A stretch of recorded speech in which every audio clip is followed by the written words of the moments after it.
যখনই বিপদে পড়ে যাবেন আপনি আল্লাহ তাআলার খাস একটি নাম ধরে সাহায্য চাইবেন, বিদ্যুতের গতিতে আপনি সাহায্য পেয়ে যাবেন, আপনার বিপদ মুহূর্তের মাঝে দূর হয়ে যাবে। ব্যবসা বাণিজ্য লস, সার কাছে শুধুমাত্র শত্রু আর শত্রু বিপদে আপনাকে গ্রাস করে রেখেছে, কোনো কাজেই যেন সফলতা নাই, যেটাতে হাত দেন সেটাতেই লস, কোনো কিছুতে আপনার সাফল্য নাই, সন্তান কথা শোনে না, স্ত্রী কথা শোনে না, পরিবার পরিজন নষ্ট হয়ে গিয়েছে।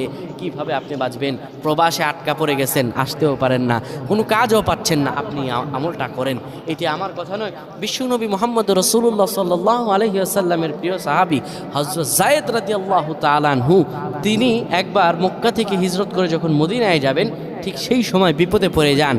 ওনাকে একটি লোক বিপদে আটকে ফেলে এবং ওনাকে হত্যা করার চেষ্টা করে। তখন তিনি আল্লাহ তাআলার এই খাস নামটি ধরে সাহায্য চেয়েছিলেন, আল্লাহ তাআলা তাকে বিপদ থেকে মুক্ত করেছেন। সুবহানাল্লাহ। সেই দোয়াটা কি?